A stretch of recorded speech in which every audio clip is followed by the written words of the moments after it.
नमस्कार. तर आज आपण स्ट्रीमलाईन आणि टर्ब्युलंट फ्लो म्हणजे काय हे आज समजून घेणार आहोत. त्याचबरोबर स्ट्रीमलाईन आणि टर्ब्युलंट फ्लोचे काही एक्झाम्पल्सही आपण आज पाहणार आहोत. आता स्ट्रीमलाईन फ्लोचं मी एक एक्झाम्पल तुम्हाला दाखवतो. काय आहे तर हा नळ आहे आणि हा नळ मी काय करतो, चालू करतो. आता हा नळ चालू केल्यानंतर ते जे पाणी त्यामधून बाहेर पडेल त्या पाण्याचा फ्लो हा असा असेल. आता हा फ्लो कसा दिसतोय तर हा स्मूथ फ्लो आहे, एकदम ऑर्डर्ड फ्लो आहे. दुसरी गोष्ट, हा स्मूथ आणि ऑर्डर्ड फ्लो कधी ऑब्झर्व झालाय, ज्यावेळेस तुम्ही तो पाण्याचा नळ थोडासा ओपन केलाय.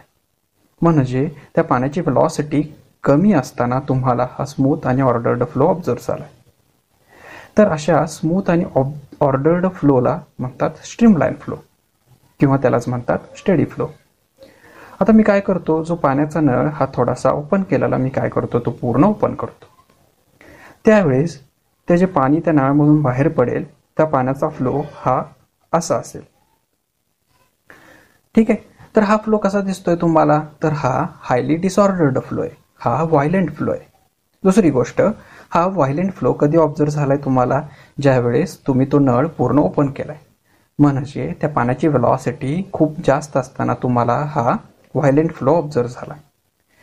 तर ह्या हायली डिसऑर्डर्ड फ्लोला किंवा व्हायलेंट फ्लोला म्हणतात टर्ब्युलंट फ्लो. आता आपण अजून एक एक्झाम्पल बघूया की ज्याच्यामध्ये तुम्हाला स्ट्रीमलाईन फ्लो आणि टर्ब्युलंट फ्लो हे ऑब्झर्व होते. आता ही इमेज कशाची आहे, तर उदबत्तीमधून बाहेर पडणाऱ्या धुराची ही इमेज आहे. आता इथं काय ऑब्झर्व होते तुम्हाला, ज्या वेळेस तो धूर त्या उदबत्तीमधून बाहेर पडतोय त्यावेळेस त्याचा जो फ्लो आहे तो आहे स्मूथ फ्लो आहे, तो ऑर्डर्ड फ्लो आहे. आणि ज्यावेळेस तो धूर हा वर जातोय त्यावेळेस तो हायली डिसऑर्डर्ड होतोय. म्हणजे सुरुवातीला त्या धुराचा जो फ्लो असणार आहे, जो स्मूथ फ्लो असणार आहे, त्याला आपण म्हणतो स्ट्रीमलाईन फ्लो. आणि जसा तो धूर वर जातो, जसा त्याच्यामध्ये डिसऑर्डरनेस येतो, जसा त्याच्यामध्ये व्हायलेंटनेस येतो, तसा तो फ्लो होतो टर्ब्युलंट फ्लो. आता स्ट्रीमलाईन फ्लोच्या काही प्रॉपर्टीज आता आपण समजून घेऊयात. पण त्याच्या आधी तुम्हाला स्ट्रीमलाईन फ्लो म्हणजे काय याच्याबद्दल थोडीशी कल्पना आलेली असेल. काय सांगितलं मी स्ट्रीमलाईन फ्लो बद्दल, तर जो फ्लो हा स्मूथ आणि ऑर्डर्ड फ्लो असतो त्याला आपण स्ट्रीमलाईन फ्लो म्हणतो. आता ह्या स्ट्रीमलाईन फ्लोमध्ये प्रत्येक मॉलिक्युल्सची velocity at a certain point कशा पद्धतीनं बिहेव होते ते आपण पाहणार आहोत. त्याचबरोबर स्ट्रीमलाईन फ्लोमध्ये जो मॉलिक्युल्स असतो तो मॉलिक्युल्स कशा पद्धतीचा पाथ फॉलो करतो तेही आता आपण समजून घेणार आहोत. त्याच्यासाठी मी काय करतो, तर मी एक ट्यूब कन्सिडर करतो आणि ह्या ट्यूबमधून मी काय करणार आहे, फ्लुइड पास करणार आहे. आता हे फ्लुइड हे स्ट्रीमलाईन पद्धतीनंच ह्या पाईपमधून फ्लो झालं पाहिजे याची मी काळजी घेतो. म्हणजे ह्या ट्यूबमधून असं समजा ना की वॉटरच फ्लो होते, पण ते वॉटर कसं फ्लो होतंय तर ते स्मूथ आणि ऑर्डरली मॅनरमध्ये फ्लो होते. म्हणजे ह्या पाईपमध्ये स्ट्रीमलाईन पद्धतीनं तुमचं वॉटर फ्लो होते. आता मी काय करतो, तर ह्या पाईपमध्ये एक पॉईंट कन्सिडर करतो. हा पॉईंट ए मी कन्सिडर केलेला आहे. आता ह्या पॉईंटमधून तुमचे वॉटर मॉलिक्युल्स हे पास होत असतील. आता त्या पॉईंट ए मधून काही वॉटर मॉलिक्युल्स जे पास होणार आहेत ते इथं मी कन्सिडर केलेले.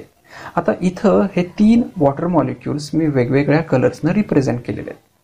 पण रिअलमध्ये हे असं नसतं, पण तुम्हाला समजावं याच्यासाठी मी इथं 3 वॉटर मॉलिक्युल्स हे वेगवेगळ्या कलर्समध्ये रिप्रेझेंट केलेले. आता जो फर्स्ट वॉटर मॉलिक्यूल आहे जो पॉईंट एच्या जवळ आहे, तो ज्यावेळेस त्या पॉईंट ए मधून पास होईल त्यावेळेस त्याची व्हेलॉसिटीची डायरेक्शन ही अशी असेल आणि त्याच्या व्हेलॉसिटीची मॅग्निट्यूड ही समजा 25 सेंटीमीटर पर सेकंद असेल. आता हा ब्लू वॉटर मॉलिक्यूल हा पॉईंट ए मधून पास झाल्यानंतर इमिजिएटली रेड वॉटर मॉलिक्यूल हा त्या पॉईंटमधून पास होईल. आता त्या रेड वॉटर मॉलिक्युल्सची व्हेलॉसिटीची डायरेक्शन आणि मॅग्निट्यूड ही सेम असणार आहे ब्लू वॉटर मॉलिक्युल्स सारखी. म्हणजे त्याची व्हेलॉसिटीची डायरेक्शन ही अशी असणार आहे आणि त्याची मॅग्निट्यूड पण 25 सेंटीमीटर पर सेकंद असणार आहे.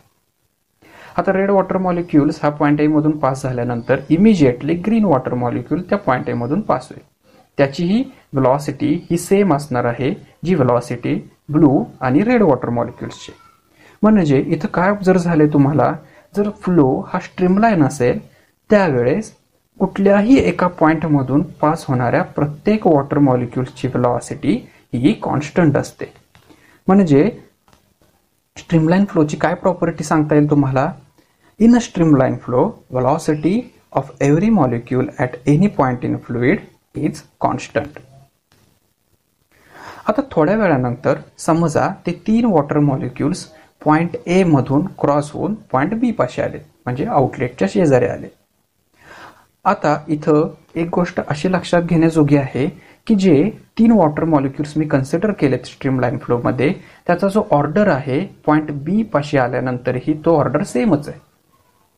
म्हणजे पहिल्यांदा आहे ब्लू वॉटर मॉलिक्यूल, नंतर रेड आहे आणि नंतर ग्रीन आहे. आता हा जो सिक्वेन्स आहे तो सेम राहिलाय मॉलिक्युल्सचा. आता हे असं कधी होऊ शकतं, ज्यावेळेस जो रेड वॉटर मॉलिक्यूल आहे तो एक्झॅक्ट पाथ फॉलो करेल ब्लू वॉटर मॉलिक्युल्सचा, आणि जो ग्रीन वॉटर मॉलिक्यूल आहे तो एक्झॅक्ट पाथ फॉलो करेल रेड वॉटर मॉलिक्यूलचा. म्हणजे ही स्ट्रीमलाईन फ्लोची प्रॉपर्टी आहे. काय प्रॉपर्टी आहे? तर every molecule of a fluid follows the exact path of its preceding molecule. आता ही दुसरी प्रॉपर्टी झाली फ्लुइडची. आता 2 प्रॉपर्टीज आपण पाहिल्या फ्लुइडच्या. कुठल्या कुठल्या प्रॉपर्टीज पाहिल्या? तर every molecule of a fluid follows exact path of preceding molecule, आणि जी दुसरी प्रॉपर्टी आपण पाहिली तर ती कुठली होती? The velocity of every molecule in a fluid is a constant at any point.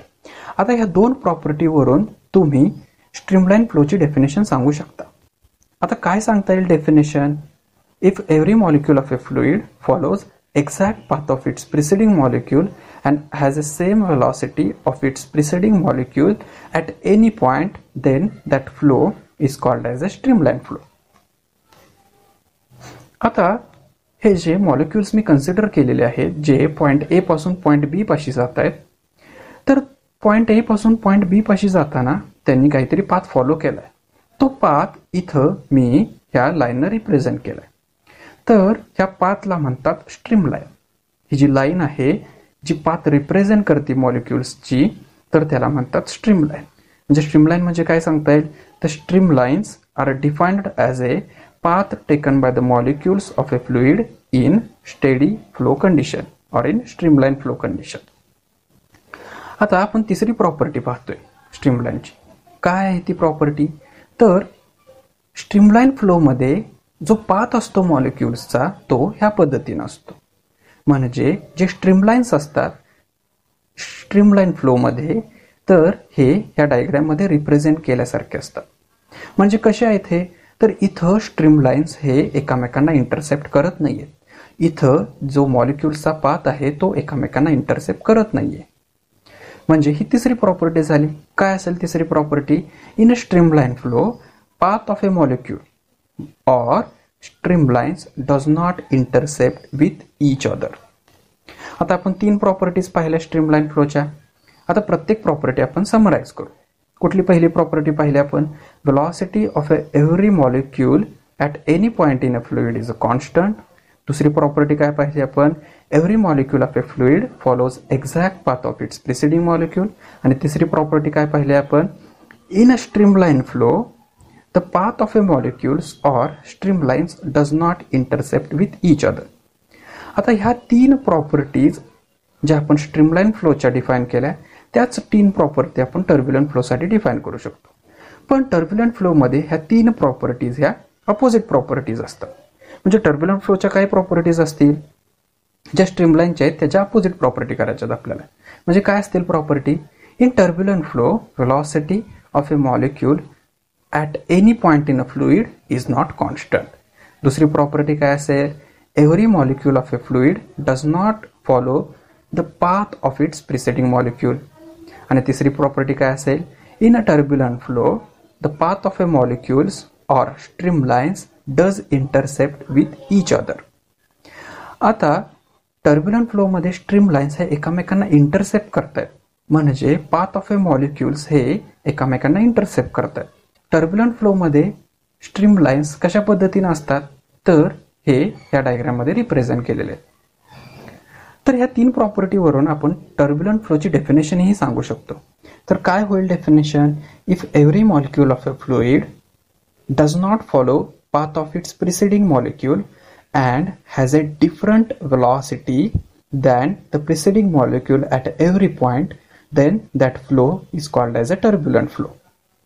तर मी अशी अपेक्षा करतो की तुम्हाला स्ट्रीमलाईन फ्लो आणि टर्ब्युलंट फ्लो म्हणजे काय हे समजलं असेल.